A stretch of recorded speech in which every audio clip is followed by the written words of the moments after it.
Hello students. आज मेरे हाथ में जो किताब है इसका नाम है इच्छा शक्ति और उसका विकास। इच्छा शक्ति आप सब लोग समझते हो ना, विल पावर। और विल पावर इच्छा शक्ति को लेकर के ये जो अपने पॉपुलर एक्टर हैं शाहरुख खान, उनका एक डायलॉग किसी फिल्म में आया था कि अगर आप दिल से चाहो तो ये पूरी दुनिया पूरी की पूरी कायनात है ना, पूरा यूनिवर्स आपको उस चीज़ से मिलाने के पीछे लग जाता है। तो कहने का मतलब है कि शुरुआत होती है आपके चाहने से, इच्छा करने से कि आप क्या चाहते हो। कोई भी चीज़ आपसे मिलने के बारे में या वो आपको प्राप्त हो जाए, इसकी शुरुआत कहाँ से होती है? जहाँ से आप ये सोचते हैं कि वो चीज़ आपको मिले कैसे, आपके मन में उसके लिए इच्छा शुरू होती है। तो स्टूडेंट्स, मेरे हाथ में जो किताब है इसका नाम है इच्छा शक्ति और उसका विकास। इसके लेखक हैं स्वामी बुधानंद जी। आप सोचोगे कि मुझे ये किताब कहाँ से मिली, तो ये जो प्यारी सी किताब है मुझे अपने शहर के रामकृष्ण आश्रम के बुक स्टोर से मिली। तो हम लोग इसे पढ़ना शुरू करते हैं। इसके पहले चैप्टर का नाम है जीवन का द्विविध आदर्श। विविध शब्द तो समझते हैं आप, विविध है ना, डिफरेंट काइंड्स, अलग अलग तरह की। यहाँ पे लिखा है द्विविध आदर्श, दो तरह के आदर्श। तो भारतीय धार्मिक परंपरा मानव मात्र के लिए सामान्यतः दो प्रकार के प्रशंसनीय आकांक्षाओं का उपदेश करती है। आकांक्षा है ना, एम्बिशंस। इनमें से एक को कहते हैं अभ्युदय अर्थात भौतिक समृद्धि एवं कल्याण, और दूसरा है निःश्रेयस अर्थात आध्यात्मिक उपलब्धि एवं मोक्ष। सीधा साधा अर्थ ये है कि भारत की धार्मिक परंपरा में, इंडियन माइथोलॉजी में जो भी आपकी आकांक्षाएं हैं उसको दो भागों में बांटा गया है। एक जहाँ पर आप ये जो फिजिकल वर्ल्ड है इसमें सफल होने के बारे में सोचते हो कि आपका एक बड़ा सा घर हो, आपका करियर अच्छा हो, आपके पास अच्छी सी गाड़ी हो, खूब सारा बैंक बैलेंस हो, है ना। एक तो वो हो गई बात भौतिक समृद्धि की, जिसको कि इन्होंने अभ्युदय कहा है। और दूसरा कहा है निःश्रेयस अर्थात आध्यात्मिक उपलब्धि एवं मोक्ष, कि आपका स्पिरिचुअल डेवलपमेंट, जिसमें आप जीवन का मर्म समझें, है ना। अक्सर लोग इसके बारे में तब सोचते हैं जब वो वृद्धावस्था में होते हैं। चलो, तो धर्म अथवा सदाचार को इन दोनों का ही आधार माना गया है। ये जो दो तरह की इच्छा या सफलता की बात कही गई जीवन में, है ना, एक तो भौतिक समृद्धि की बात और दूसरी बात आध्यात्मिक उपलब्धि की, मोक्ष की बात। तो ऐसी समृद्धि जो धर्म पर आधारित नहीं है, अपनी आंतरिक दुर्बलता के कारण शीघ्र ही विच्छिन्न हो जाती है, टुकड़े टुकड़े हो जाती है। और नैतिक हुए बिना, अगर आप मोरल वैल्यूज़ का रिस्पेक्ट नहीं करोगे तो उसके बिना आध्यात्मिक उपलब्धि की तो कल्पना ही नहीं की जा सकती, है ना। तो अगर आप स्पिरिचुअली कुछ अचीव करना चाहते हो, एक सेटिस्फैक्शन चाहते हो आध्यात्म में, ये अपने जीवन में एक संतोष चाहते हो, तो उसके लिए पहली ज़रूरी शर्त है कि आपको मोरल वैल्यूज़ को रिस्पेक्ट करना होगा, है ना। सत्य के पीछे लगना होगा, आपका आचरण अच्छा होना चाहिए, आपका चरित्र अच्छा होना चाहिए। फिर यह भी बताया गया है कि यदि इस अभ्युदय या भौतिक समृद्धि को निःश्रेयस अर्थात आध्यात्मिक उपलब्धि की ओर उन्मुख कर, उसके अधीन कर, उसी के लिए उपयोगी नहीं किया गया, तो फिर वह आत्मविध्वंसी हो जाता है। आत्मविध्वंसी का मतलब है अपने आप को नष्ट करने वाला। एक कहावत है ना कि भूखे भजन न हो ही गोपाला, वही लिखा है यहाँ पे कि यद्यपि खाली पेट धर्म नहीं होता, तथापि फिर भी स्पष्ट रूप से यह भी समझ लेना चाहिए कि समृद्धि के पश्चात आध्यात्मिकता की ओर ही प्रगति हो, ये आवश्यक नहीं। तो ये जो दूसरी लाइन है ना कि आपके पास में खूब सारे पैसे हों तब जाकर के आप स्पिरिचुअल होने के बारे में सोचें और वो प्रोग्रेस, वो सक्सेस अचीव हो, ऐसा कुछ भी ज़रूरी नहीं है। तो इसीलिए कई बार आप सुनते होंगे कि कोई बंदा कॉलेज में आईआईटी से इंजीनियरिंग कर रहा है, उसने 3rd ईयर के बाद छोड़ दिया और उसने संन्यास ले लिया। कोई बंदा एमबीए कर रहा है और एमबीए कर लिया, उसने 2 साल किसी कंपनी में बहुत बड़े पोस्ट पर सीईओ की नौकरी की और उसके बाद उसका इस दुनिया से मन भर गया, उसने संन्यास ले लिया। चलो, तो सफलता का रहस्य क्या है? पूरी दुनिया जानना चाहती है कि सफलता का रहस्य क्या है। सारे बच्चे जानना चाहते हैं what is the secret of success, how to be successful. सब लोग चाहते हैं। आप सब बच्चे जो सुन रहे हैं या युवा सुन रहे हैं मेरा यह लेक्चर, तो आप भी सोचते होंगे कि भाई आखिर सारी बात तो इसी में है कि सफलता का रहस्य क्या है। तो सफलता का रहस्य है आपकी इच्छा शक्ति, विल पावर, कि जो चीज़ आप चाहते हैं वो कितना ज़्यादा चाहते हैं, कितनी शिद्दत से चाहते हो और आप उसे पाने के लिए क्या क्या कर सकते हो। आप दिन रात एक कर सकते हैं या नहीं, है ना। ये जो आप सोचते हो, जो आपकी इच्छा है, वो बस आपके मन का ख्याल भर ही है या आप उस ख्याल को पूरा करने के लिए, हकीकत में अचीव करने के लिए पूरी दुनिया को हिला देने की क्षमता रखते हैं कि नहीं। तो हमारे जीवन में सफल होने का रहस्य है हमारी इच्छा शक्ति। हम सभी अपने जीवन में एक चीज़ तो निश्चित रूप से चाहते हैं और वो है सफलता। चाहे हम सांसारिक समृद्धि के लिए उद्यम करें अथवा आध्यात्मिक उपलब्धि के लिए साधना करें, पर हम में से कोई भी असफल होना पसंद नहीं करता। छोटे से छोटे काम में, आप स्कूल में पढ़ाई कर रहे हो तो वहाँ पर भी आप सफल होना चाहते हो। अगर आप क्रिकेट का मैच खेल रहे हो तो उसमें भी आपको जीत चाहिए, वही तो आपकी सफलता है ना। मम्मी अगर खाना बना रही हैं तो मम्मी की सफलता इस चीज़ में है कि उन्होंने खाना टेस्टी बनाया, समय पर बनाया और इतना बनाया कि जिसमें घर में रहने वाले सारे डिपेंडेंट्स, है ना, और बच्चे भी, उनकी भूख भी खत्म हो जाए, है ना, भूख की पूर्ति हो जाए और उन्हें स्वादिष्ट भी लगे खाना, तब जाके सफलता है।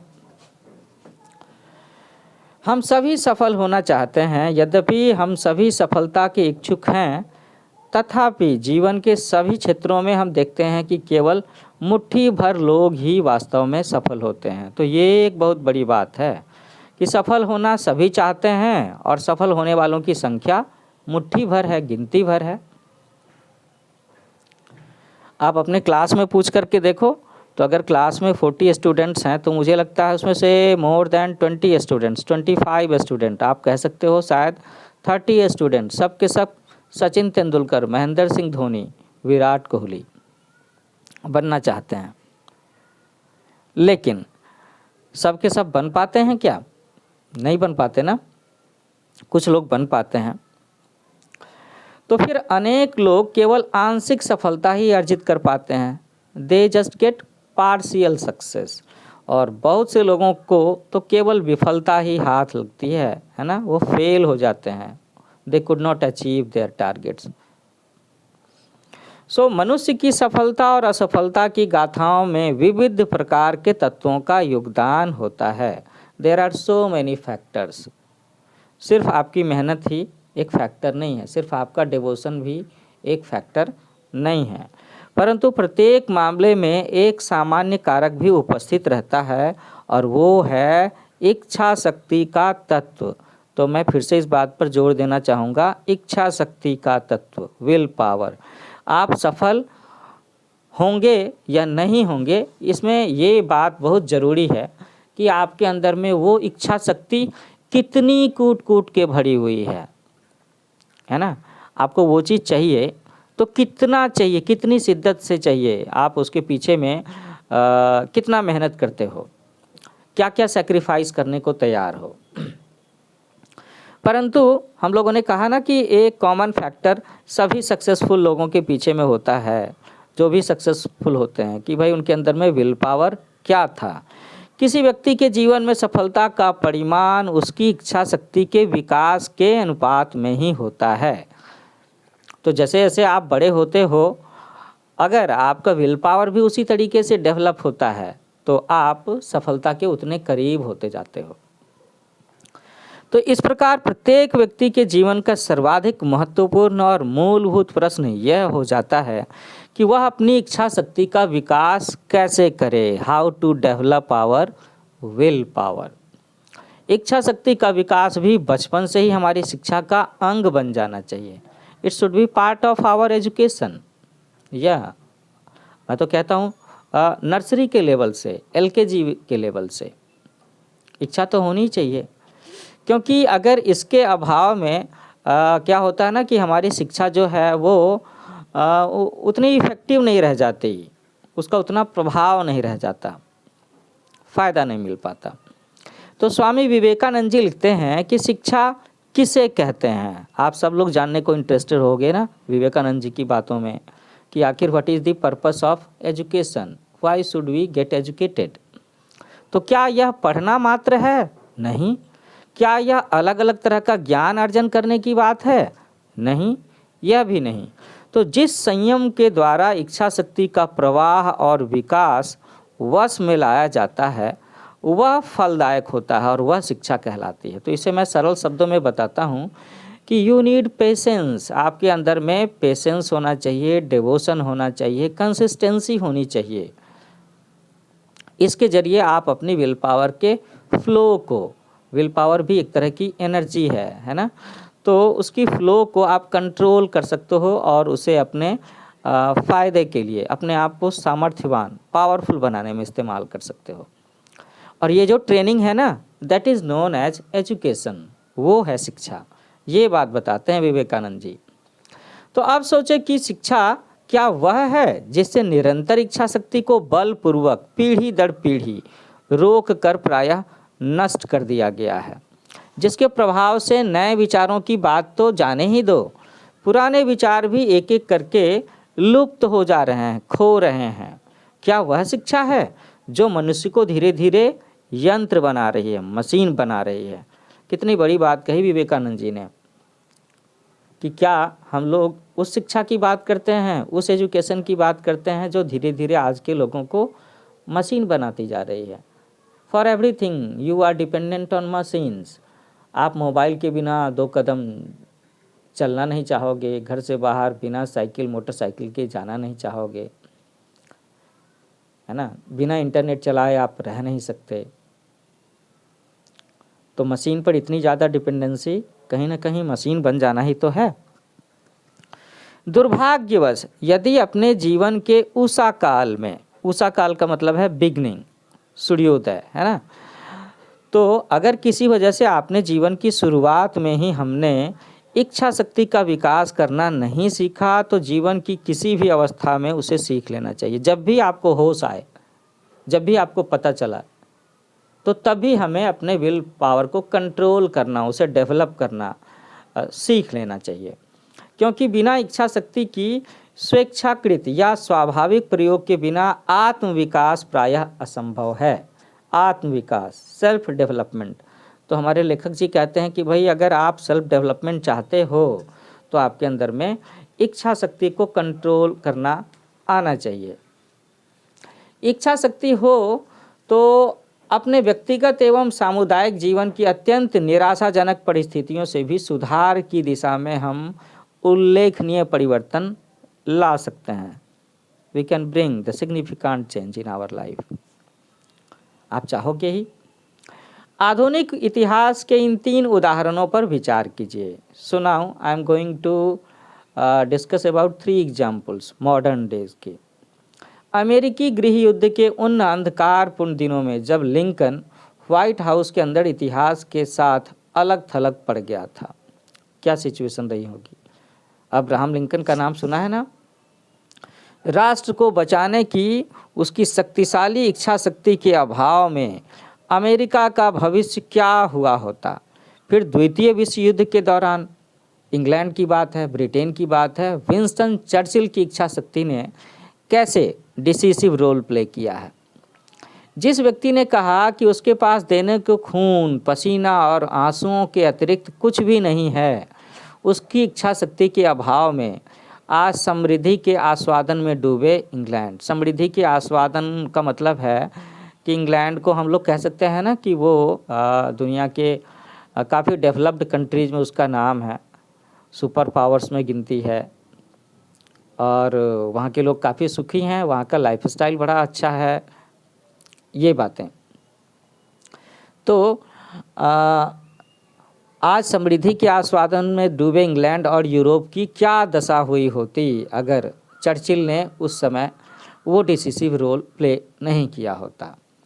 फिर तीसरा एग्जाम्पल आप सोचो, अपने देश के बारे में है, भारत के बारे में, कि फिर साम्राज्यवादी शक्तियों द्वारा अपनी ही भूमि में शासित उन समस्त देशों के निवासियों पर पड़े गांधी जी की इच्छा शक्ति के प्रभाव पर गौर कीजिए, जिन्हें चर्चिल ने एक समय अधनंगा फकीर कहा था। अधनंगा शब्द समझते हो ना आप, क्योंकि गांधी जी अपने पूरे शरीर पर कपड़े नहीं पहनते थे। उसके पीछे में भी एक बात है कि जब वो भारत की स्थिति को समझने के लिए यात्रा कर रहे थे तो कहीं पर उन्होंने देखा कि हमारे देश के गरीब लोगों के पास में कपड़े नहीं हैं पहनने को। मैंने गांधी फिल्म देखी थी तो उसमें मैंने देखा था कि एक जगह पर किसी नदी के किनारे गांधी जी स्नान करने जा रहे हैं और उसी नदी के थोड़ी सी दूरी पर, मतलब गांधी जी से थोड़ी सी दूरी पर, कह लो आप 50 मीटर 70 मीटर की दूरी पर एक महिला स्नान कर रही है, जिसके पास अपने शरीर को ढकने के लिए प्रॉपर ड्रेसिंग कपड़े अवेलेबल नहीं हैं। तो मैंने देखा कि उस फिल्म में गांधी जी ने जो अपने सूखे कपड़े रखे हुए थे वो पानी में रख करके बहा दिए ताकि वो कपड़ा बह करके उस स्त्री के पास चला जाए और वो उससे अपने शरीर को प्रॉपरली कवर कर सके। तो ऐसा ही कुछ है कि तब गांधी जी ने ये प्रण किया था कि जब तक हमारे देश में देश की पूरी जनता, सारे नागरिकों के पास में इतने समर्थ, इतने साधन उपलब्ध नहीं होंगे कि वो अपना शरीर अच्छे से ढक सकें, कपड़े पहन सकें, तब तक वो पूरे शरीर पर कपड़े नहीं पहनेंगे। और आपने देखा होगा कि एक समय के बाद से गांधी जी अपने जीवन के आखिरी समय तक में उसी तरीके से नज़र आते हैं, जिसमें हम लोग देखते हैं कि उन्होंने शरीर के ऊपरी भाग में कम से कम कपड़े पहने हैं और नीचे के भाग को उन्होंने ढका हुआ है, आधी धोती कह लो आप या धोती।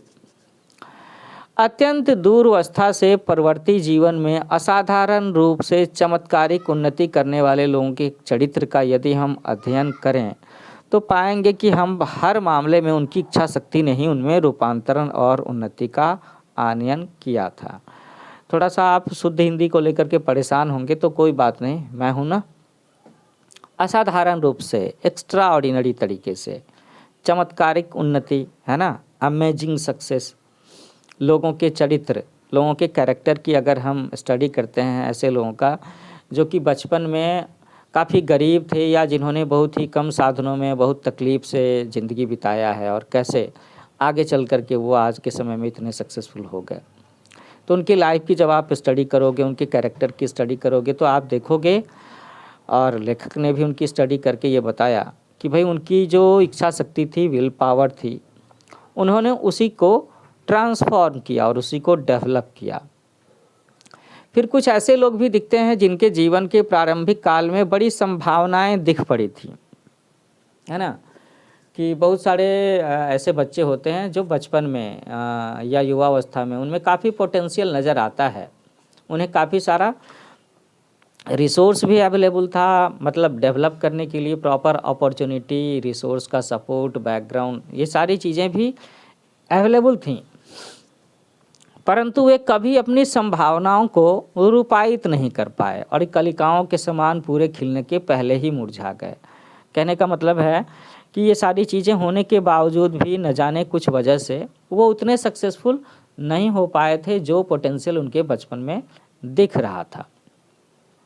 तो यदि अगर हम ऐसे लोगों के भी चरित्रों का अध्ययन करते हैं तो हमें मिलता है कि भाई प्रत्येक उदाहरण में उनके अकाल मुरझा जाने का कारण, है ना, उनके प्रॉपरली ग्रो नहीं कारण होने का कारण, उनके पोटेंशियल के डेवलप नहीं होने का कारण ये पता चला कि उनमें कहीं ना कहीं इच्छा शक्ति का अभाव था। They were running short of will power. तो इच्छा शक्ति रहे तो मनुष्य मानो शून्य से भी सब कुछ पैदा कर सकता है और इच्छा शक्ति के अभाव में उसकी सारी प्रतिभाएं एवं योग्यताएं व्यर्थ सिद्ध होती हैं, है ना। तो आपके पास में सारा पोटेंशियल है, सारे रिसोर्सेज अवेलेबल हैं, फैमिली का बैकग्राउंड अच्छा है, आसपास में अच्छे कॉलेजेस अवेलेबल हैं, आपके फ्रेंड सर्किल अच्छे हैं, आपका पड़ोस अच्छा है, you are living in a developed country, developed city. फिर भी अगर आपके अंदर में विल पावर नहीं है, then how will you develop, how will you achieve success.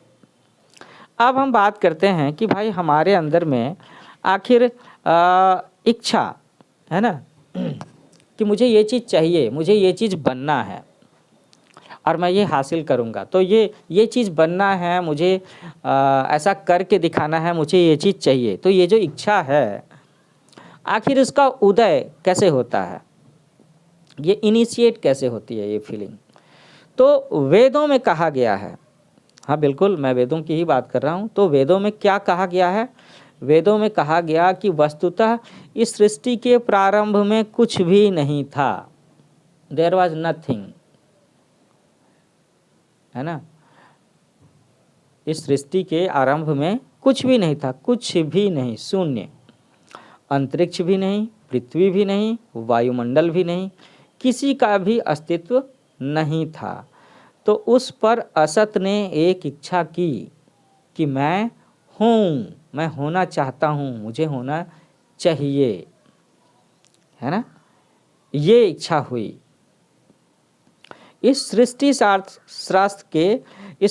शास्त्र के तत्वों को आप स्वीकार करें अथवा ना करें, पर एक तात्पर्य तो इससे निकल ही आता है, और वह ये कि जीवन के सभी क्षेत्रों में समस्त रचनात्मक प्रयासों के पीछे इच्छा शक्ति ही क्रियाशील है। मैं इसे ना ऐसे समझाना चाहूँगा कि सपोज करो ना आपके पास में दो एग्जाम्पल हैं, आपके पड़ोस में दो लोग हैं जो बीमार हैं। एक बंदा जो बीमार है वो ठीक होना चाहता है, वह स्वस्थ होना चाहता है, वो अस्पताल से अपने घर जाना चाहता है, अपने बच्चों को प्यार करना चाहता है, अपनी नौकरी में कुछ अचीव करना चाहता है, प्रमोशन लेना चाहता है, वो समाज के लिए कुछ कंट्रीब्यूट करना चाहता है, वो अपनी फैमिली को कुछ देना चाहता है, उसे उसके विकास के बारे में सोचता है। तो वो चाहता है, और इन सब के पीछे में उसकी एक ज़बरदस्त इच्छा शक्ति होनी चाहिए कि वो स्वस्थ होना चाहता है, वो ठीक होना चाहता है। तो और दूसरा बंदा है जिसके अंदर में इस तरह की फीलिंग ही नहीं है, वो भी बीमार है, उसके अंदर में ऐसी कोई इच्छा है ही नहीं, आलस है या न जाने क्या है, वो ज़्यादा उत्साहित नहीं है ठीक होने के प्रति, स्वस्थ होने के प्रति। तो आप बताओ मुझे कि कौन बंदा पहले ठीक होगा। ऑब्वियस है कि जो ठीक होना चाहता है, स्वस्थ होना चाहता है, जिसके मन में इच्छाएं हैं कि वो स्वस्थ होने के बाद ये करेगा, वो करेगा, फैमिली के लोगों से मिलेगा, अपने परिवार के लिए कुछ करेगा, ऑर्गेनाइजेशन के लिए कुछ करेगा, सोसाइटी के लिए कुछ करेगा, देश के लिए कुछ करेगा, वो जल्दी स्वस्थ होगा। उस पर अस्पताल के इलाज का, दवाओं का, डॉक्टर के परामर्श का, हमारी आपकी विशेष की असर है ना, इसका असर उस पर दिखाई देगा, वो जल्दी स्वस्थ होगा। और उसके स्वस्थ होने का राज क्या है, उसकी इच्छा शक्ति। और मैं शर्त लगा सकता हूँ कि जो दूसरा बंदा है जिसके अंदर में स्वस्थ होने की चाहत ही नहीं है, वो काफ़ी दिनों तक बीमार रहेगा। ऐसा है, बिल्कुल ऐसा है। तो इस दुनिया में जो कुछ भी होता है,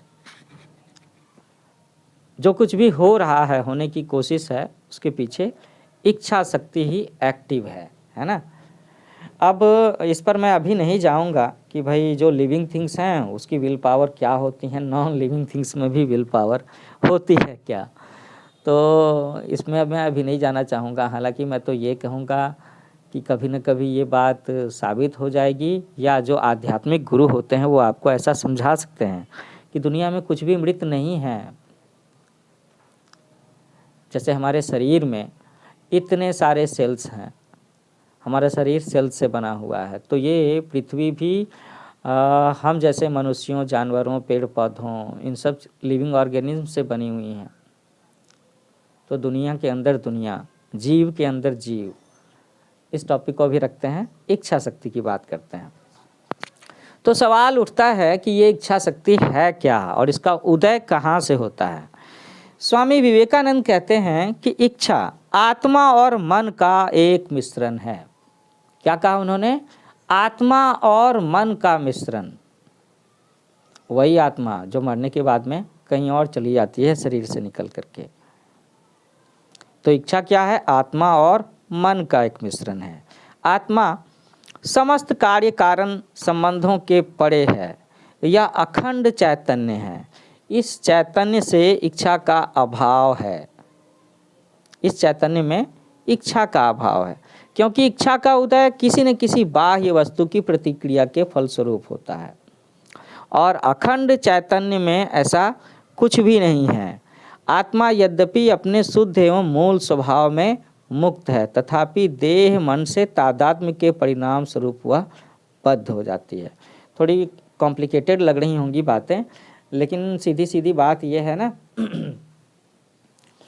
कि आत्मा के बारे में बोलते हैं ना कि ये कभी भी मरती नहीं है, बस रूप बदलती है, इस शरीर से उस शरीर में, उस शरीर से किसी और शरीर में। जैसे हम लोग एनर्जी की बातें करते हैं कि एनर्जी, ऊर्जा रूप बदलती है।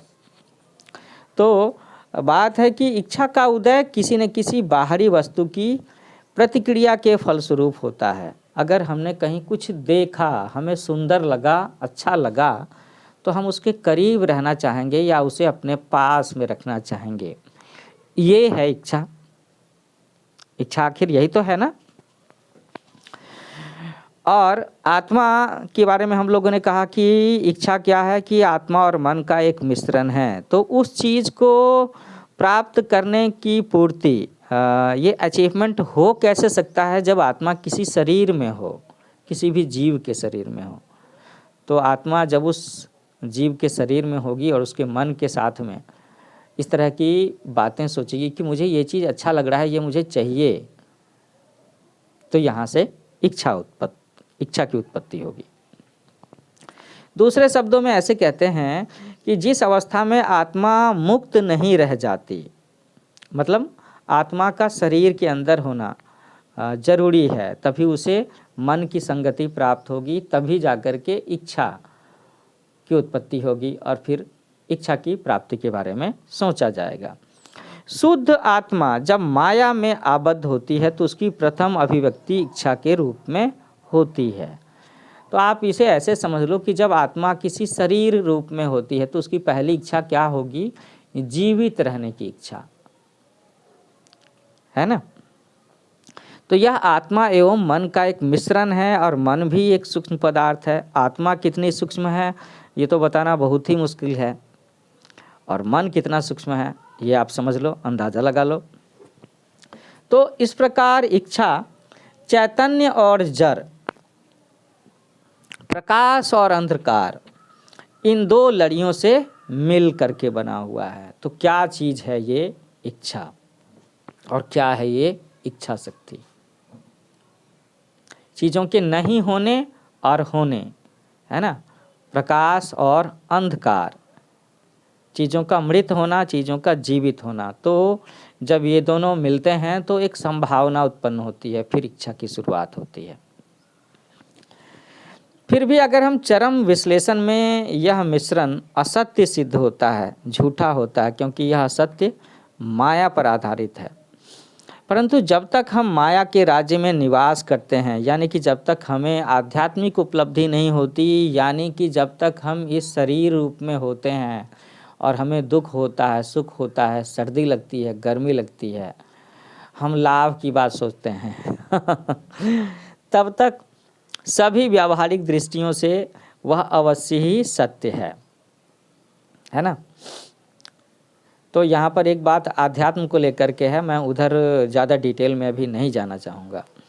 और प्रकृति की महान शक्तियों के अतिरिक्त उसके समान परिचालक शक्ति दूसरी कोई है नहीं। ये तो आप समझ ही सकते हो कि दुनिया में जो सबसे बड़ी शक्ति है, जो हमारे ब्रह्मांड में विद्यमान है, जो हमारे पृथ्वी में विद्यमान है, that is not ruled by our self. Human being अभी भी उसके पैरेलल में खड़ा नहीं हो पाया, कंट्रोल नहीं कर पाया। वो तो नेचुरल फोर्स ही है, प्रकृति।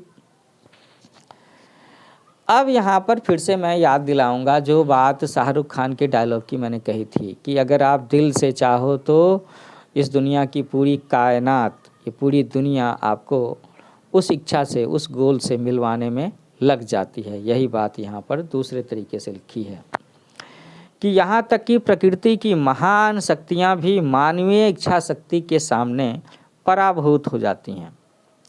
कल्पना कीजिए कि कोलंबस के दिनों में अमेरिका की क्या हालत थी, या फिर कुछ यात्रियों ने, पादरियों ने वहाँ क्या देखा, और आज के अमेरिका के साथ उसकी तुलना करके देखिए।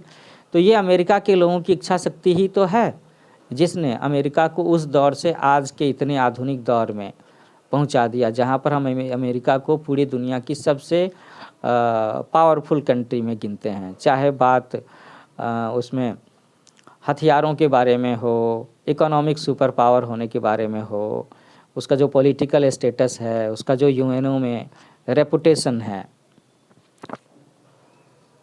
तो समझ सकते हो ना कि वहाँ के लोगों ने सोचा कि हमें तरक्की करनी है, हमें डेवलप करना है। कई पीढ़ियाँ लगी, कई साल लगे, यह अलग बात है। लेकिन आज जो हम अमेरिका देख रहे हैं उसके पीछे उसकी सफलता की ये कहानी है। तो यह अपार और विस्मयजनक परिवर्तन मानवीय इच्छा शक्ति के द्वारा ही संभव हो सका है। जगत में परिदृश्यमान सभी क्रियाकलाप, परिदृश्यमान मतलब जो चीज़ें दिखाई देती हैं, सारी की सारी एक्टिविटीज़, मानव की समस्त गतिविधियां और उपलब्धियां, whatever we do, whatever we achieve, मानवीय इच्छा की ही अभिव्यक्तियां हैं। That is all expression of our will power. तो मानवीय सभ्यता के जिन तत्वों पर हम गर्व करते हैं, खेद करते हैं, विज्ञान के क्षेत्र में जो कुछ भी हमें विस्मित कर देता है, सरप्राइज करता है, धर्म के राज्य में जो कुछ भी हमें अवाक कर देता है कि अरे ऐसा कैसे हो गया, ये सब के सब मानवीय इच्छा की अभिव्यक्तियां ही तो हैं।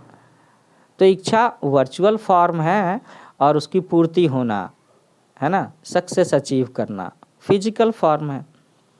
जैसे कि स्वामी विवेकानंद कहते हैं कि मनुष्य की यह इच्छा शक्ति चरित्र से उत्पन्न होती है और वह चरित्र कर्मों से गठित होता है। अतएव जैसा कर्म होता है, इच्छा शक्ति की अभिव्यक्ति भी वैसे ही होती है। तो स्टूडेंट्स या मेरे युवा मित्रों या जो भी लोग सुन रहे हों, ये था पहला चैप्टर, इच्छा शक्ति और विकास। तो जल्दी ही मैं इस किताब का दूसरा चैप्टर लेकर के आऊँगा, जिसमें हम लोग आगे ये समझेंगे कि इच्छा शक्ति के ज़रिए हम लाइफ में छोटी बड़ी प्रॉब्लम्स को कैसे सॉल्व कर सकते हैं। तो वेट करिए हमारे अगले लेक्चर का, इसी सीरीज़ में, जिस सीरीज़ का नाम है इच्छा शक्ति और विकास। तब तक के लिए happy learning with new age coaching. अगर आपने मेरा चैनल नहीं लाइक किया है, सब्सक्राइब किया है, तो अभी लाइक करें, शेयर करें, सब्सक्राइब करें।